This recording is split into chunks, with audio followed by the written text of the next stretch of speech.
Warning, this podcast contains heavy spoilers for not just one movie, but entire franchises. We highly recommend going and watching these movies before listening to us as a companion piece that stitches all the timelines into one creepy, crime-ridden story. There will be no more spoiler warnings. We do not break character. After this, there is no turning back. You've been warned. Hit the music. You are talking about the nonsensical ravings of a lunatic mind. It's alive! It's alive! It's alive! It's alive!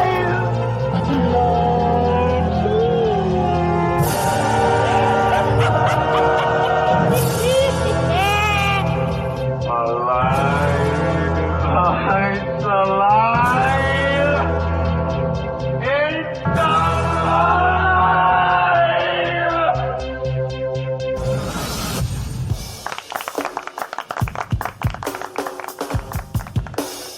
It seems to be a sudden, general explosion of mass homicide. Consistent reports from witnesses to the effect that people who acted as though they were in a kind of trance were killing and eating their victims prompted authorities to examine the bodies of several of the victims. Medical authorities in Cumberland have concluded that in all cases, the killers are eating the flesh of the people they murdered. Hello and welcome to It's Alive podcast. This is a true crime, paranormal, interstellar podcast covering unbelievable stories that sound like they were ripped straight from the pages of a Hollywood script. I'm your host, the man of many names, the outlaw Harley Ray, the bruiser Bronson, Dr. H.R. Smokenstein, THC, or you can call me Josh for short. And with me as always is my very own Scream Queen, the perfect combination of beauty and brains, the bride of Smokenstein, the India horror, the expert, the guts and gore, the gorgeous, the sexy Aimee Rose. Hi.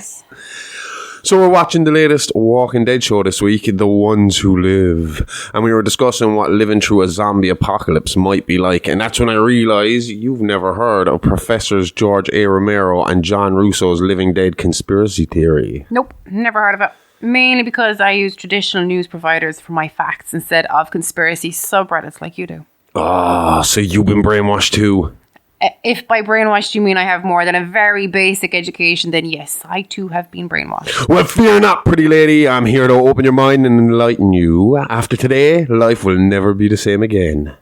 And that was the same line you used when you first tried hitting on me. And has life been the same since? For better or worse, no, it certainly hasn't been a boring ride. Dirty. But thanks. Now get your mind out of the gutter and into the grave, because over the next 2 weeks I plan to prove to you all the existence of the living dead and how close we actually really came to an all-out Walking Dead style zombie apocalypse. You can try. Yeah. Alright, so I've been racking my brains all week trying to untangle this tale and figure out the best way to lay this theory out for you. And I came to the conclusion that there was no way I could squeeze this all into one episode. So with that being said, what I plan to do this week is to run through some of the well-known documented cases with you and follow up next week with the man behind this biologically engineered weapon of mass destruction, Herbert West. If there are documented cases, then why have I not heard of them? Covered up after the fact. How do you cover something up after the fact? Would there not be too many witnesses? When the Roswell UFO crash happened in 1947, it was front page news. It was discussed on the radio. It was even confirmed to be a downed alien spacecraft by the US Army before the higher-ups decided that this was too much information for the delicate minds of the mass public to take.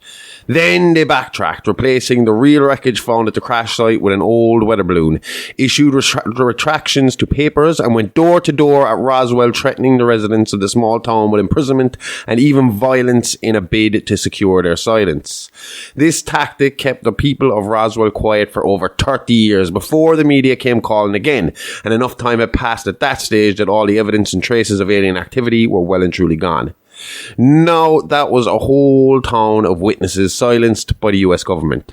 Our tales today left only in around 7 living witnesses. Well, when you put it like that, it does seem possible. The only problem with your explanation, though, is that you're using conspiracy theory to prove a conspiracy theory. No, I'm not. Roswell is straight facts. And if you say otherwise, then this relationship could be in serious trouble. Fine. Continue. Okay. Surely you've heard of the radiation poisoning disaster in Pennsylvania back in 1968. Yeah, I see where you're going with this, and let's just start by saying the explanations for this event were pretty murky. I remember reading an article on Facebook about this, and the reason for this disaster was first said to be radiation from a meteor that crashed nearby. Then they said it was a possible attempt by the Russians at biological warfare, but I believe in the end they said it was a radiation leak from a nearby army weapons testing ground. And at the time, local news reports were putting it down to the dead rising from the grave to attack the living. But later it was found out to be a reaction to the radiation poisoning mixed with some unknown chemical that the US have left marked as classified today. Do you know that they blamed Russia for the Roswell incident as well? Yeah. We're going to get into it when we do Roswell at some stage this year, soon enough. But it was believed that it was disabled kids or kind of mutated, like disfigured kids that they had put into the spaceship. This obviously not spaceship, but this kind of spyware ship or kind of an advanced plane. Then how would you explain, as in what would Bob, Happy Bob, whatever you call him, not be like a kid with Skinny hydrocephaly or something? Oh, well, see, they just say that's all fake. Oh. So I don't know. What you call him? What, Bob? Skinny Bob. Skinny Bob. Couldn't think of it. Yeah, that's the name of him because he's really, really skinny. Yeah. If you look at that, it does look very CGI. It's hard to tell. With these days, with CGI, it's impossible to tell. Okay. But there's a whole subreddit to whether this is real or not, and guys picking it apart and trying to find bits and pieces about it. I don't know. Okay. I don't know. I don't think anyone will know until they finally tell us. Yeah. Anyway, the chemical you were talking about, the unknown chemical, came from a gas called 2,4,5 trioxin that was created by the US government after World War II and in the infancy of the Cold War as a biological weapon which they planned to use in a variety of different ways. 2,4,5 trioxin is a yellow or greenish vapor caused by sulfurism, which makes the skin feel as though it were burning due to the toxicity of the chemical, causing nerve endings to fire at random. It has been known to be typically stored under extreme pressure in large steel drums secured by code-protected locking mechanisms. Trioxin appears to be extremely toxic, and a single exposure to a concentrated amount can both kill a person and revive them. See, I heard that all the dead bodies were reviving, like climbing out of the grave. But from what I'm getting from this story is that it was similar to The Walking Dead, where the person dies and gets right back up again, like the factual reports on the subject. Allegedly factual reports. Fine. The allegedly factual reports to this case state that the toxicity of this gas causes the flesh to burn to a degree that the person appears to be in a state of decay. The gas has also been known to attack the brain and central nervous system, causing the victim to turn rabid. And that's the only way to describe it, really, as man-made human rabies. I should just let you take over. For an unbeliever, you're putting up a fairly good argument for this being real. Well, what is a zombie outside of a rabid human? Well, yeah. Official US government reports admit it was a trioxin leak that caused the outbreak in Pennsylvania. I've already said I can see the possibility of a person appearing dead and becoming rabid, but from what I can't imagine is people in morgues or fresh graves bursting from the ground in search for human brains. Yeah, fair enough. I get that. But I do have some news report footage later where they do confirm this to be happening. Now, again, I state later that there was kind of early reports, and same as Roswell, they're kind of claiming early reports was mass hysteria, and then later we looked at it properly through a real, proper calm lens, and then we could see that this was a logical explanation for what was going on, but who knows. Allow me, anyway, to give you the alleged background and victim statements according to George A. Romero and John Russo. Okay, so a little background into the development of 2,4,5 trioxin. Chemical or biological warfare is nothing new and dates back thousands of years, but the first large-scale use of chemical weapons was during World War I. They were primarily used to demoralize, injure, and kill entrenched defenders, against whom the indiscriminate and generally very slow-moving or static nature of the gas clouds would be most effective. The types of weapons employed range from disabling chemicals such as tear gas to lethal agents like phosgene, chlorine, and mustard gas. The killing capacity of gas was limited, with about 90,000 fatalities from a total of 1.3 million casualties caused by gas attacks. In the later stages of the war, as the use of gas increased, its overall effectiveness diminished due to the fact that the gases were unlike most other weapons of the period, and it was possible to develop countermeasures such as gas masks. I would have thought they'd need the hazmat suits though as well. You know, that it might be burning the skin. Did it burn the skin? I don't know. I mean, the way they're talking about the napalm, swords and stuff that come up, to burn the skin, but is it just that? Do you know, that's the only one I didn't cover today. I might look into that for next week.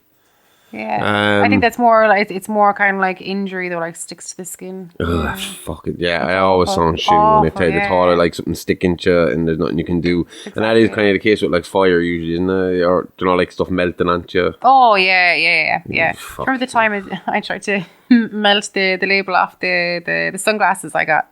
Oh, yeah. And as soon as that melted, it dripped onto my thumb. It was the tiniest bit of plastic. Oh my God, did it hurt.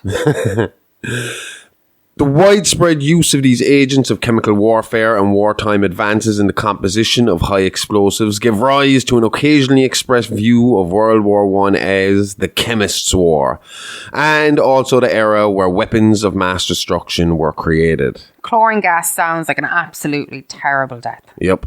It attacks your eyes, nose, throat, and lungs with prolonged exposure, killing its victim by asphyxiation.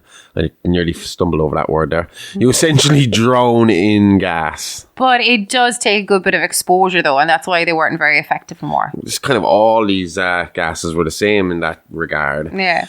The worst sufferers were the wounded lying on the ground or on stretchers, and the men who moved back with the cloud or hid low in the trenches. The gas was denser near the ground. Chlorine was less effective as a weapon than the Germans had hoped, particularly as soon as simple countermeasures were introduced. The gas produced a visible greenish cloud and strong odour, making it easy to detect. I mean, you could always smell chlorine a mile off. Oh, yeah. It was water soluble, so the simple expedient of covering the mouth and nose with a damp cloth was effective at reducing the effect of the gas. Chlorine required a concentration of 1,000 parts per million to be fatal, destroying tissue in the lungs, likely through the formation of hypochlorous and hydrochloric acids when dissolved in the water in the lungs. Despite its limitations, chlorine was an effective psychological weapon, with the sight of the oncoming cloud of the gas being a continual source of dread for the infantries. It must have looked like something out of a monster movie to them at the time. Yeah, green smoke in a movie is never good. It's like the green. It's like the green. It's like the green. It's like green is the official colour of poison, though, isn't it? I think it is, isn't it? Is it? Well, I think anytime you see poison in a movie, it's always green. Or if they're like spiking someone's drink, it's going to be like green with smoke coming out of it and all bubbling out over the top of it. Pretty sure if that's the way our drinks were getting spiked, people wouldn't be having them. They've gotten better at it over time. To be honest, I think that's just like Snow White and the Seven Dwarfs, to be honest. Yeah, when you were describing it there, that's what I was envisioning. Back to what we were supposed to be doing this week. Not happy to just settle with theatrics and a few sick men, the deficiencies of chlorine were overcome with the introduction of phosgene, which was prepared by a group of French chemists led by Victor Grignard and first used by France in 1915. Colourless and having an odour likened to mouldy hay, phosgene was difficult to detect, making it a more effective weapon.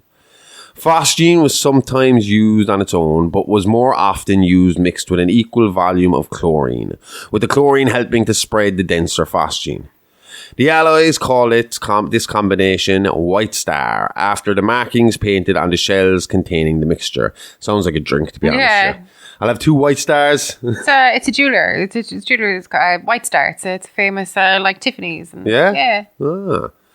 Although phosgene was a potent killing agent, it had a potential drawback in that some of the symptoms of exposure took 24 hours or more to manifest. This meant that the victims were initially still capable of putting up a fight. This could also mean that apparently fit troops would be incapacitated by the effects of the gas on the following day. The most widely reported chemical agent of the First World War, though, was mustard gas. Despite the name, it is not a gas, but a volatile, oily liquid and is dispersed as a fine mist of liquid droplets. Mustard gas is not an effective killing agent, though in high enough doses it is fatal, but can be used to harass and disable the enemy and pollute the battlefield. Delivered in artillery shells, mustard gas was heavier than air and it settled to the ground as an oily liquid. Once in the soil, mustard gas remained active for several days, weeks, or even months, depending on the weather conditions. The skin of the victims of mustard gas blistered. Their eyes became very sore and they began to vomit. Mustard gas caused internal and external bleeding and attacked the bronchial tubes, stripping off the mucous membrane. This was extremely painful. Fatally injured victims sometimes took 4 or 5 weeks to die of mustard gas exposure. One nurse, Vera Britton, wrote, "I wish those people who talk about going on this war, whatever it costs, could see the soldiers suffering from mustard gas poisoning. Great mustard-coloured blisters, blind eyes, all sticky and stuck together, always fighting for breath, with voices a mere whisper, saying that their throats are closing and they know they will choke." So now, with that in mind, do you think the superpowers of the world suddenly ceased chemical warfare research 100 years ago?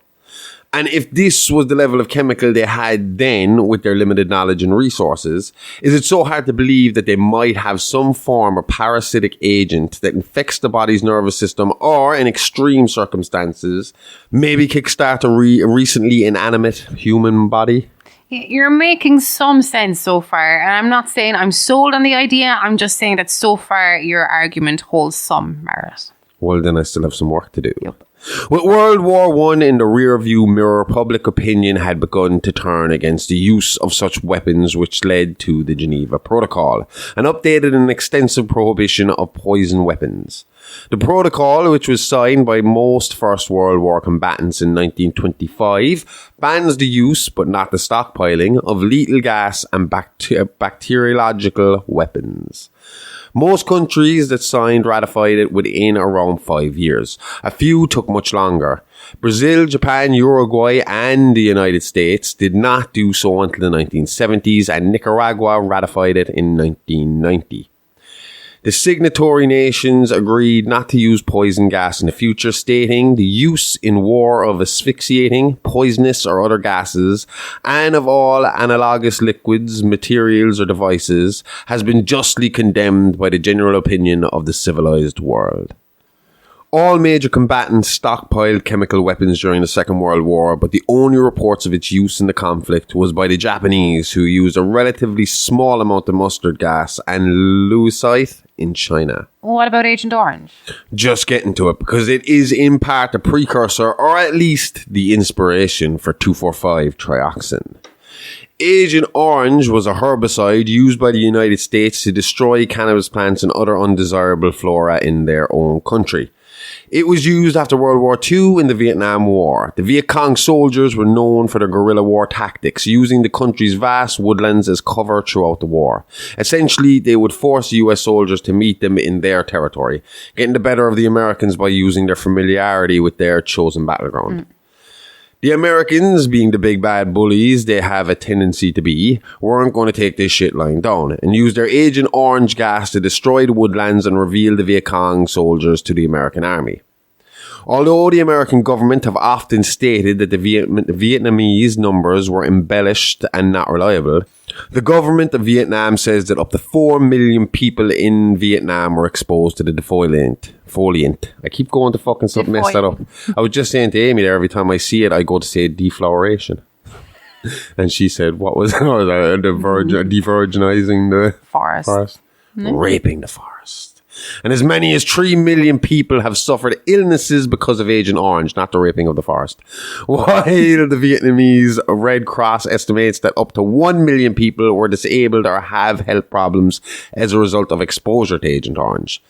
The United States government have described these figures as unreliable while documenting cases of leukemia, Hodgkin's lymphoma, and various kinds of cancer in exposed US military veterans. An epidemiological study done by the Centers of Disease Control and Prevention showed that there was an increase in the rate of birth defects of the children of military personnel as a result of Agent Orange. Agent Orange has also caused enormous environmental damage in Vietnam, hence the raping of the forest that we spoke of earlier.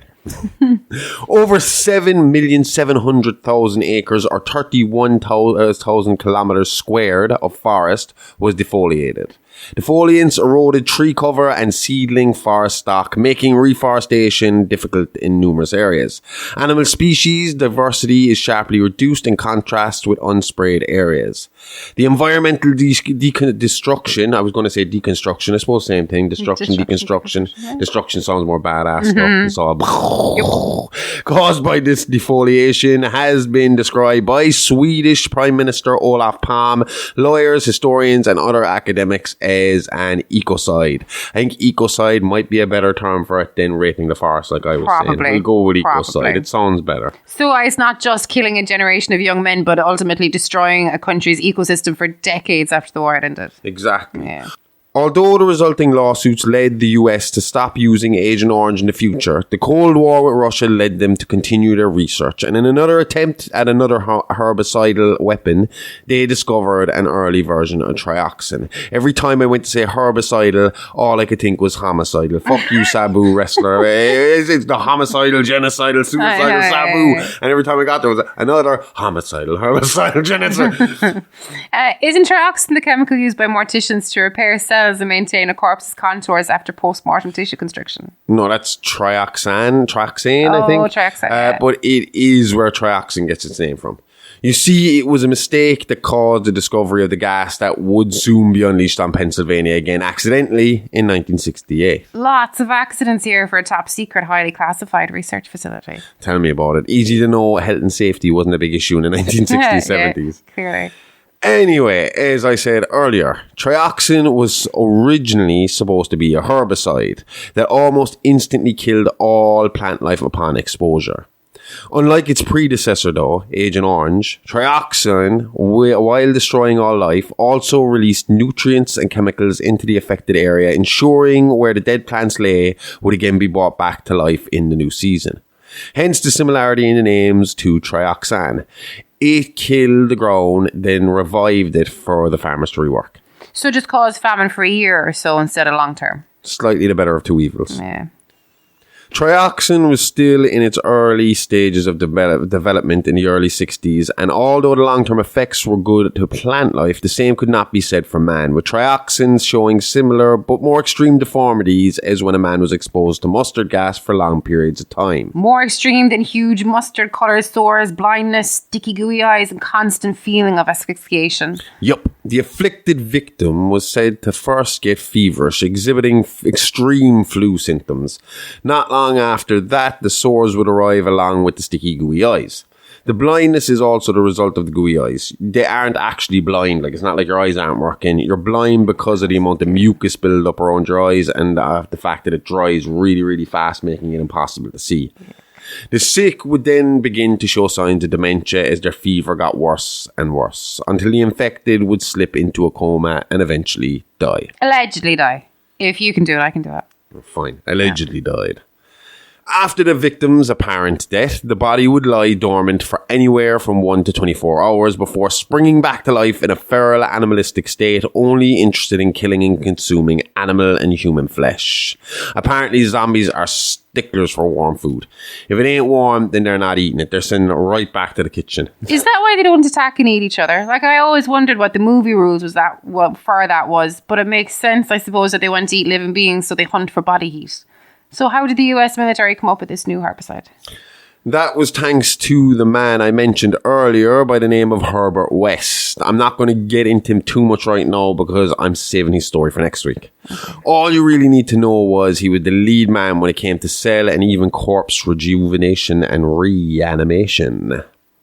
Information on West and his experiments isn't exactly plentiful, and next week when we talk about him, the information will be coming from only two sources: his assistant roommate Daniel Kane, and the other being documents from a famous 1971 burglary of FBI offices. It's that burglary that also gives us most of, if not all, the information on the events we're about to get into today. I saw a documentary about this. So on March 8th, 1971, 8 people orchestrated the burglary and public distribution of government files from an FBI office in Media, Pennsylvania.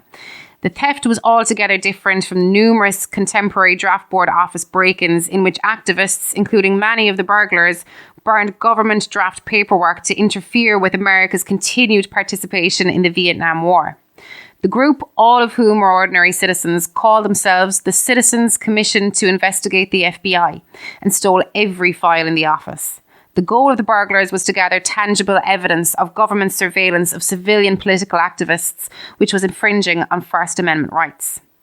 The stolen files exposed that the FBI was indeed running extensive illegal operations intended to spread paranoia and distrust among numerous New Left and Black civil rights organisations.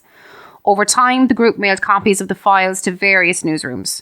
Most news organisations returned the files to the FBI and refused to run stories regarding the stolen documents, but the notable exception was the Washington Post, which ran a front-page story on March 24th, 1971 about the files which were mailed to journalist Betty Metzger. Arguably, the most significant element in the stolen materials turned out to be a single file mentioning COINTELPRO, a secret surveillance program that was run by J. Edgar Hoover.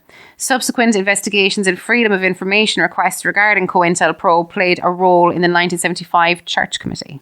All a smokescreen to keep your attention off the 245 trioxin leak information, which was released at the exact same time. You see, essentially, trioxin was basically just a mix of Agent Orange, mustard gas, and a chemical documented in the stolen files only by its code name, reagent. The Agent Orange killed the land, the mustard gas incapacitated the enemy, and the reagent, used in tiny doses, revitalized the land for later reseeding. In the leaked documents, it states, while doing testing on the new herbicide, a junior lab assistant accidentally messed up the reagent dosage, putting in 10 times the recommended amount of what was usually used to just affect plant life. The pressure of this mix was too much for the original steel drums they were kept in, causing it to explode. The lab assistant was, for a few minutes at least, believed to be dead, and the facility was put on lockdown. As a cleanup crew entered the room in full hazmat suits, the unnamed lab assistant sprang back to life and, despite having just lost an arm to the explosion, along with having the flesh burned up from his chest, killed 3 of the 4 men in the cleanup crew before being shot down by MPs on the site.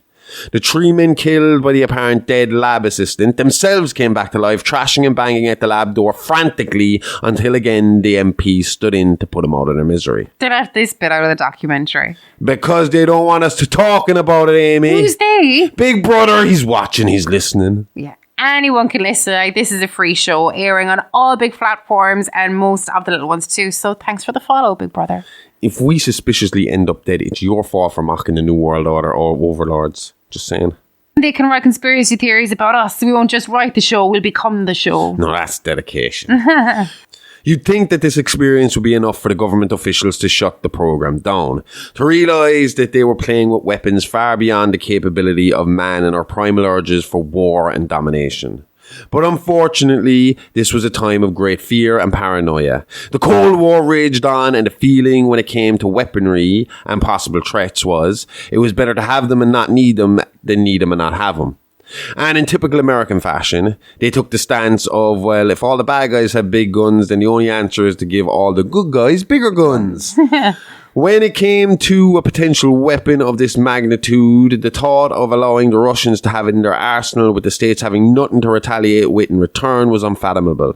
And it was for this reason more detailed analysis and testing was set to be done on the newly christened 245 Trioxin Re-Animator mix.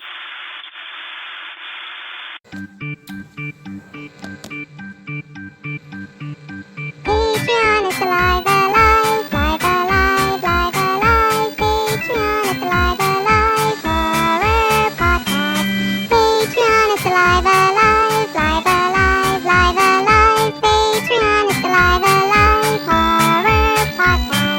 Hey kids, can't get enough of that blood, guts and gore? Then head on over to our Patreon, where for just $5 a month you'll get exclusive access to our true crime show Real Monsters and horrific history tales from Playing with Bones with Aimee Rose, along with early access to our minisodes and ad-free access to everything else. All this and loads more horror-tastic extras from the Horrorverse. So what are you waiting for? Permission? Go nick your parents' card today and subscribe now at patreon.com/It's Alive Alive Pod. Remember, that's It's Alive Alive Podcast, the really, really fake true crime horror podcast. It's Alive Alive, all the guts and gore with none of the guilt. So what made them mix mustard gas and Agent Orange anyway? They wanted the consistency of mustard gas, the cloud of little poison droplets that hit and stick to whatever it touched and still have, the herbicide inside there. The shitty side effects on the opposing soldiers was just a plus. Side effects that were amplified by the higher levels of reagent in the mix. It's not quite clear how the leak happened or who was the cause or blame for this tragedy. All we have really from this point on is vague mentions of incidents and witnesses from the FBI office burglary and survivors' testimony on what they experienced and lived through. The first case documented was from the first documented witness to come forward, and that was Miss Barbara Todd. In 1975, she gave an interview to Romero and Russo as they prepared for their book on the subject, Night of the Living Dead. She shared a story of 7 strangers in a farmhouse together. Here it is in her own words. The story begins as siblings Barbara and Johnny drove to rural Pennsylvania to visit their father's grave. They noticed a strange man who seemed drunk stumbling around the cemetery. Barbara said she assumed he was just a yard's groundskeeper. Johnny teasingly frightened his sister with the man by hiding behind headstones repeating the words, "They're coming to get you, Barbara." Soon thereafter, they were attacked by the strange drunk man. Johnny tried to rescue his sister, but was then presumably killed when the man shoved him headfirst into a tombstone.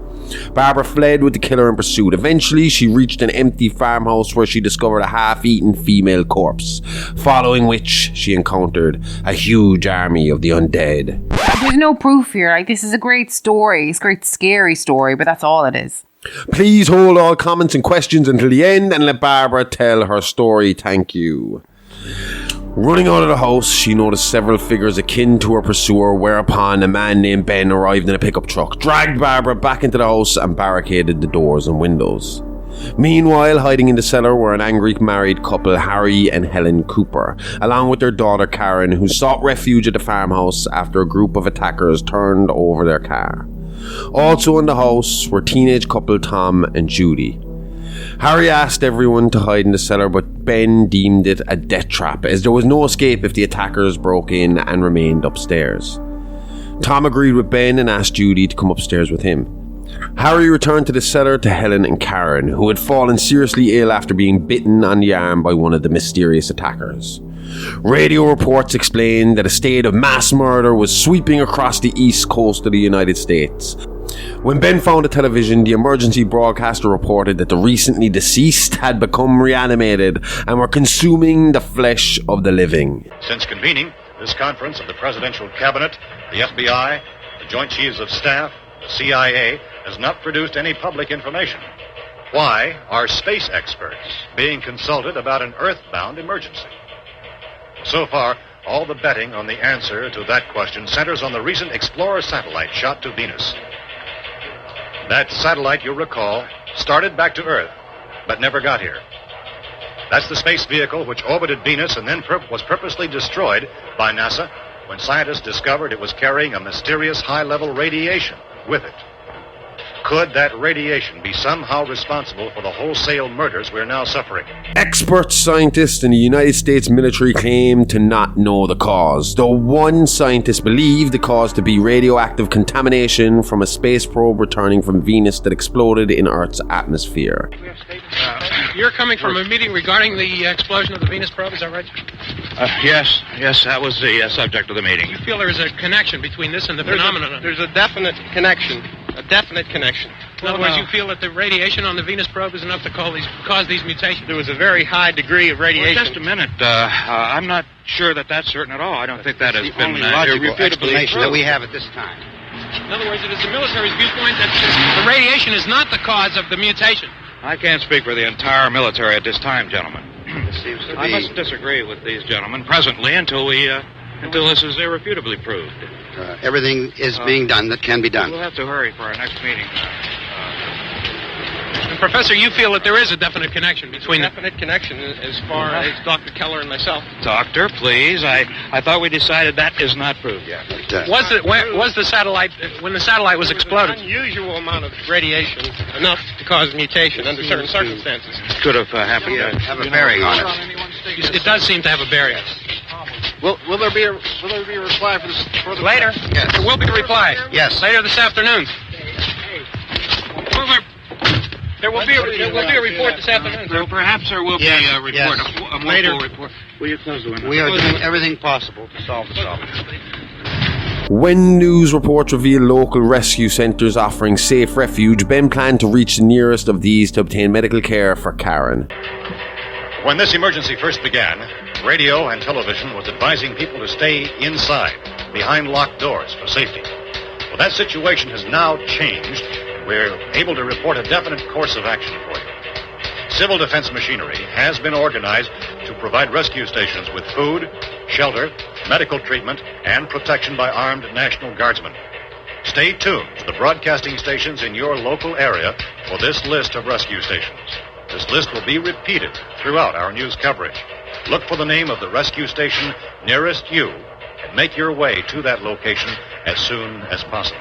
Ben and Tom then went to refuel Ben's truck while Harry hurled Molotov cocktails from an upper window to keep the living dead at bay. Fearing for Tom's safety, Judy ran out of the house and followed him. At the pump, Tom accidentally spilled fuel, setting the truck ablaze. Tom and Judy attempted to get the truck away from the pump to avoid further damage, but it exploded, killing them both. Ben returned to the house with the undead after him to find Harry retreating to the cellar door, leaving Ben outside to contend with the living dead. Angered by Harry's heartlessness, Ben kicked the door down and attacked them. Meanwhile, the undead approached the truck to feed on Tom and Judy's carcasses. In the house, a report on the television revealed that, aside from lighting dead bodies on fire, a gunshot or a heavy blow to the head would stop any living dead, and that posses of armed men were patrolling the countryside to restore order. At this hour, they report the level of the mysterious radiation continues to increase steadily. So long as this situation remains, government spokesmen warn that dead bodies will continue to be transformed into the flesh-eating ghouls. All persons who die during this crisis, from whatever cause, will come back to life to seek human victims unless their bodies are first disposed of by cremation. Our news cameras have just returned from covering such a search and destroy operation against the ghouls, this one conducted by Sheriff Conan McClellan in Butler County, Pennsylvania. So now let's go to that film report. All law enforcement agencies and the military have been organized to search out and destroy the marauding ghouls.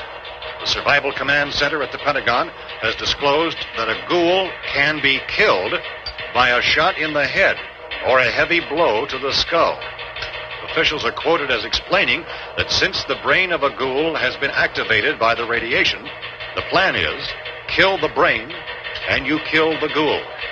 Moments later, the living dead attempted to break into the house. While trying to stop them, Harry grabbed Ben's rifle and threatened to shoot him, but Ben took back the gun and shot Harry, who stumbled into the cellar to find that his daughter Karen had died of the infection on her arm. The undead began to pull Helen and Barbara through the windows. Helen managed to break free, but Barbara was pulled into the horde. Until the day she died, she swore she still couldn't tell you how she survived amongst the ghouls, but she was saved by a roaming posse out clearing the streets of the infected.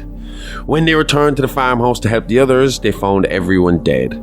Well, all except for little Karen Cooper, who was found sitting in the cellar surrounded and covered in her parents' blood and guts.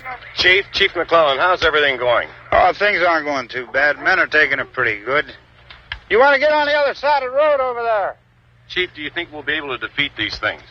Well, we killed 19 of them today right in this area. Those last 3 we caught trying to claw their way into an abandoned shed. They must have thought somebody was in there. There wasn't, though. We heard them making all kind of noise. We came over and beat them off, blasted them down. As soon as you're finished, can I see you here? Yeah, okay. Chief, if I were surrounded by 6 or 8 of these things, would I stand a chance with them? Well, there's no problem. If you had a gun, shoot them in the head. That's a sure way to kill them. If you don't, get yourself a club or a torch. Beat them or burn them. They go up pretty easy. Well, Chief McClellan, how long do you think it will take you until you get the situation under control? Well, that's pretty hard to say. We don't know how many of them there are. We know when we find them, we can kill them. Are they slow-moving, Chief? Yeah, they're dead. They're all messed up. Well, in time, would you say you ought to be able to wrap this up in 24 hours? Well, we don't really know. We know we'll be into it most of the night, probably into the early morning. We're working our way toward Willard, and we'll team up with the National Guard over there, and then we'll be able to give a more definite view. Thank you very much, Chief McClellan. This is Bill Cardill, WIC TV 11 News. And if you don't believe that, then here are some more radio and TV news reports from the time. Dr. Grimes, your entire staff, I know, has been working very hard to find some solution to these things that are happening. Do you have any answers at this time? Yes, we have some answers. But first, let me stress the importance of seeking medical attention for anyone who's been injured in any way. We don't know yet what complications might result from such injuries. In the cold room at the university, we had a cadaver from which all 4 limbs had been amputated. Sometime early this morning, it opened its eyes and began to move its trunk. It was dead, but it opened its eyes and tried to move. The body should be disposed of at once, preferably by cremation. Well, how long after death, then, does the body become reactivated? It's only a matter of minutes. Minutes? Well, that doesn't give people time to make any arrangements. Oh, you're right. It doesn't give them time to make funeral arrangements. The bodies must be carried to the street and burned. They must be burned immediately. Soak them with gasoline and burn them. The bereaved will have to forego the dubious comforts that a funeral service will give. They're just dead flesh and dangerous. So what do you think of all that? Were they real news clips? Yeah, I mean, whether the stories of zombies were fact or not, the people of Pennsylvania truly believed the living dead apocalypse was in full swing. Okay. And this view was not just confined to the rural areas of Pennsylvania, with the entire state being quarantined to stop the spread of the virus. Okay. Across the state, businesses shut down and families locked themselves into their homes as emergency services tried to contain the apparent walking dead. Before 2020, you'd say this was like something from a movie, but today we know better. The idea of shutting down a state seems simple in comparison to the worldwide shutdown we experienced 4 years ago. The big difference between then and now, though, was the way we spread and consume information. When the 2020 pandemic hit us, yeah, there was a lot of misinformation flying around the web, but at least there was information. This all happened in 1969, and the only point of reference the people around the state of Pennsylvania had was the early news reports claiming ghouls, which I played for you earlier. So at this point, even if the early reports were true and it was a zombie attack, or if it wasn't true and there was no zombies and it was just an infection, it was mass hysteria that drove the chaos forward, in Philly at least. And I mean, if you think back to the 90s even, and our grandparents and our parents back then, I don't think my parents is much now, but back then when our grandparents were there as an influence, yeah, there was still a lot of superstition and belief in stuff that we might see as scientific rather than, you know. So, I mean, you have to think in 1969, it's a war of the worlds kind of thing. These people were just hearing news reports. Yeah. And so that information is coming, that's where they're getting information from. There's no internet, there's no Google in it. There's no checking what is this disease. It's just there. The virus spread throughout the state like wildfire, and within a few weeks, the desperate citizens of Philadelphia had taken to rioting and looting. The state was under martial law, and while most of the rest of the state were abiding by the new status quo, or the new normal as it was put during COVID, I used to fucking hate that. Yeah. Oh, it's the new normal. We got to get used to the new normal. Well, it's 4 years later, and everything is back to regular normal. Fuck your new normal. One example of Philly's defiance was that some of the lower income areas where people were not being given the same level of information as maybe some of their more well-off counterparts. It was because of this, the stories of ghouls or zombies spread almost as fast, or if not faster, than the virus itself. How exactly did this virus spread? Well, no. Zombie believers claim it was spread through any direct contact with fluids from the living dead person, saliva and blood being the main method of transfer. That's why biting was such a problem. The feral beings seemed to be driven by the desire to destroy, with bodies being found mutilated across the state in a way that looked like it had been a victim of a pack of wild wolves or a dinner for a hungry bear. The bite led to the mix of infected saliva with the blood of the victim. Over time, the virus would attack the blood, circulating the lethal cocktail of chemicals throughout the body, through the heart, and finally up to the brain. Okay, so that was the opinion of the zombie believers, but what did the sane people say? Okay. They believed it was more like leprosy, where any contact with the infected would spread the disease. They agreed the virus spread throughout the body, but they claimed instead of the afflicted person dying, the virus slowed the heart to a point where the victim appeared dead. Cold, blue, unresponsive, with no pulse. The virus's parasitic side would then begin to take effect, travelling through the bloodstream from the heart to the brain, stimulating the nervous system while regulating as little blood to the brain as was necessary to get the stiff back moving. Fuck me, that sounds terrifying, and I can believe that. The Ophiocordyceps unilateralis fungus is a parasitic fungus that researchers think found in tropical forests infects a foraging ant through spores that attach and penetrate the exoskeleton and slowly takes over its behaviour. As the infection advances, the enthralled ant is compelled to leave its nest for a more humid microclimate that's favourable to the fungus's growth. The ant is compelled to descend to a vantage point about 10 inches off the ground, sink its jaws into a leaf vein on the north side of a plant and wait for death. Meanwhile, the fungus feeds on its victim's innards until it's ready for the final stage. Several days after the ant has died, the fungus sends a fruiting body out through the base of the ant's head, turning its shriveled corpse into a launch pad from which it can jettison its spores and infect new ants. Mental. I was just saying to you as well, there's a wasp that it happens to as well. Yeah, there is. I can't remember, was it a fungi? I found that ant when I was looking for a zombie ant. I thought there was an ant that burrowed into the wasp's brain and took over, but that seems strange now when I say it. A wasp can turn a cockroach into a zombie. Oh, that was it. So the emerald cockroach wasp or jewel wasp is a solitary wasp of the family, whatever. Can't say that word. It is known for its What's unusual... the word? Ampulicidae. What? Ampulicidae. What does that mean?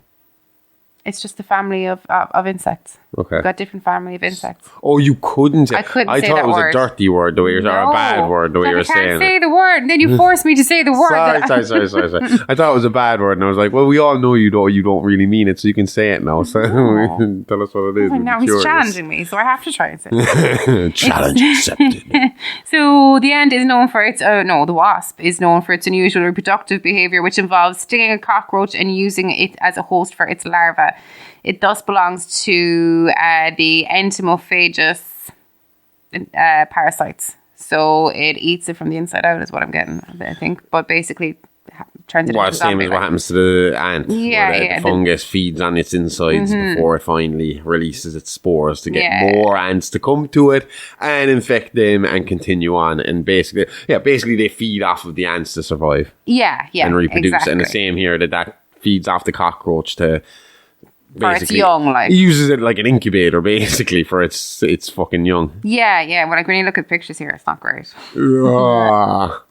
It sounds very similar to, the basis of what the Trioxin virus would be. Anyway, with Philly succumbing to chaos, couple Frances Parker, or Fran, to her friends, and partner Stephen Andreas made a break for it. They planned to rob the newscopter owned by WGON-TV, their place of work. Stephen was a director and Fran was his assistant director. They met through the job. See, I got a bit distracted there in that last line because I was trying to work out because usually these places, like there are WPI or like WKRP. and they had their rivals were WPIG. Oh, yeah. The pig. And I was just wondering, what was this? We gone TV. Anyway, they planned to take a chopper and get out of Dodge. They believed it was only a matter of time before the virus would spread throughout the country, if not worldwide. So they planned to find an island where they could just ride it out. You see, Fran and Stephen had just found out that they were pregnant, and not wanting to risk the life of their unborn child on the whims of the military and government officials, they prepared a plan to go as soon as the opportunity presented itself to them. This came about 3 weeks into the epidemic, when a raid on a building in a low-income area of the city turned violent, seeing a full-blown shootout erupt between the PPD and the building's tenants. The city again broke into mass rioting, with power outages happening all over the city. The Wagon TV newsroom was hopping, with confused and tired workers running back and forth, passing information as quick as it came through the line. In the midst of all the chaos, Fran and Stephen made their move. Unfortunately for them at the time, because they were definitely better off for this after, they were not the only people to think of the chopper. And they were met with officers Peter Washington and Roger DeMarco, two disillusioned SWAT team cops who had seen the brutality their peers brought down on the less fortunate residents of Philadelphia. Their SWAT teammates blew through residents with complete disregard for life. This again was 1969, so the mostly black population of this lower class area were seen as disposable.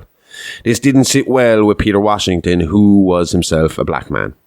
Roger DeMarco followed along after seeing a number of his teammates murdered. He felt he was on the losing side and chose to run with Washington rather than to stay around and become zombie food. Following some close calls while stopping for fuel, the group came across a shopping mall and decided to remain there since there was plenty of food, medicine and all kinds of consumables. Roger, Peter and Stephen camouflaged the entrance of the stairwell leading to their safe room and blocked the mall entrances with trucks to keep the undead from penetrating. Now, the accounts are sketchy, but most records say it was during this prepping that Roger got a bit cocky, leading to him getting bitten. After clearing the mall's interior of zombies, the four enjoyed a hedonistic lifestyle with all the goods available to them. Roger, though, unfortunately, eventually succumbed to his wounds and died. When he reanimated, Peter claimed to have shot him in the head and buried his body in the mall. Now, feeling isolated and surrounded by the zombie hordes, the three loaded some supplies into the helicopter in case they might need to leave suddenly. Fran also got Stephen to teach her how to fly in case he was killed or incapacitated for some reason. Smart. I mean, you got to be prepared for the worst in a situation like this if it were to happen. I'm winning you over. I can see it. No, don't get ahead of yourself. Like your argument is a lot more grounded than I thought it would be. Anyway, with all the worry about zombies, it was actually just regular old man that came to spoil the party. The shopping centre was located well outside the city, actually only a few miles away from the farmhouse we spoke about earlier. So looters hadn't rided out that far just yet, but as time went on, scavengers were travelling further and further to forage. The scavengers arriving on motorcycles broke the barricades, allowing the zombies to re-enter the up until now safe shopping centre. Stephen put up a little fight, more out of frustration of seeing all his work reversed so quickly and with such disregard, than to actually defend his territory. As the horde swarmed the halls of the mall, Stephen tried to hide in an elevator shaft, but was found and subsequently mauled by the roaming zombies. In the end, Fran and Peter Washington were forced to abandon ship. They eventually landed in an army base close by due to lack of fuel to take them any further. And that army base will be the basis for our last tale for today. Ooh. Okay, it's honesty time. We have a confession to make. We suck at socials, no good at Insta, can't send a tweet or an X or whatever that super villain looking motherfucker is calling it now. Stick to your space cars, Elon. But we know you want to chat. You want to be kept updated. You want to be alive all the goddamn time. So we're getting down from the antisocial soapbox and giving this a try. So come chat to us on Insta and Twitter at AliveAlivePod or hit us up by email at itsalivealivepod@gmail.com. We want to hear from you. Tell us what you like, what you don't like. This is a project. It's still a work in progress and we just want to give you more what you like and less of what you can't stand. So give us a like, give us a follow. We'll always hit you back and we'll always try to reply to everyone. So come say hi. We don't bite. Well, at least Aimee doesn't. And she keeps me well fed, so you got nothing to worry about. Now, back to the show. The army base, which was located in the Everglades, was ground zero for the outbreak. It was here that the original testing was done with the trioxin and human testing specimens, both alive and dead. Due to this, it was also one of the first areas to be locked down. Filled with soldiers and scientists, the employees of the base went to work securing the area and trying to find a way to reverse the virus they had released onto the world. As time progressed, more and more of the specimens for testing became the members of staff in the building as more and more succumbed to the virus. The government was losing hope and making contingency plans for how to deal with Pennsylvania. And the suggestions for what to do were becoming more and more desperate, with one leaked document even claiming that the idea of dropping a mini nuke on the state was floated. This proved not to be necessary though. Although the base eventually did fall to the rise of the Walking Dead zombies, the spread amongst the general public did start to die down. Strict lockdown protocols kept the virus contained, and although a lot of people lost their lives to 2,4,5 trioxin, both from the virus itself and the violence brought on by the panic and mass hysteria, the larger effects were avoided and the epidemic stayed just that, an epidemic. Unlike the pandemic we witnessed ourselves with COVID-19. I give you that much. Like, this would be a lot harder to believe if we hadn't lived through something so similar ourselves. But I still need to know a bit more about the origin and science of the supposed virus. Ask and you will receive. But you'll have to hang tough for just a couple more days, because next week we'll look at the life and times of the man they call the Re-Animator, Dr. Herbert West. Can't wait. Until then, you can go back and check out our ever-growing back catalogue of episodes. Check out some of my favourites like The Sawyer Family and The Legend of Leatherface, or The Shape of Michael Myers. We've also covered classic tales like The Headless Horseman, or just go right back to the start with our Ghostface series and binge your way through the horrorverse. And if that's not enough, we have loads more content over on our Patreon page with Real Monsters and Playing with Bones. This week on Real Monsters, we'll be covering the accused Irish serial killer and convicted rapist Larry Murphy and the Irish Vanishing Triangle. He's a nasty little shit, but keeping in with the Irish theme, and since it's Paddy's week, I'll be covering Bog Bodies on Playing with Bones episode 2. We talked a little bit about that in the weekend update this week. Check out the pictures on our Instagram at Alive Pod. We went to see the Bog Bodies over the summer, and I have some pics from that visit up there now. Can't wait to learn more about them. And it's not just the Irish ones we're talking about. Oh, yeah. We really did go all out Irish mad though this week. Yeah. I mean, Mini Monsters are on The General. If you don't know who he is, check out the Brendan Gleeson movie, The General, and there is also a less popular one with the less popular Kevin Spacey called Ordinary Decent Criminal. Yeah. Not as good. They don't use real names in that one. Do they not? No, they're all fake names. Oh. So, anyway, not sure just yet who I'll be doing this week, but they will be Irish guys again, most definitely. But if you want to find out straight away what the subjects are, then follow us and subscribe on everything, and you will get new episode alerts and find out as soon as our new episodes go up. And if you want to get in contact or even hear more from us, then check us out on Instagram, Facebook, TikTok, and Threads at AliveAlivePod, or email us at itsalivealivepod@gmail.com. With that, we gotta rest, even if the dead won't. We'll be back next Wednesday with even more tales from the horrorverse. It's Alive Alive Podcast, all the guts and gore with none of the guilt. See you all next time. Same Alive Alive time, same horrorverse channel. Okay, love you, bye-bye. Okay, lady, love you, bye-bye.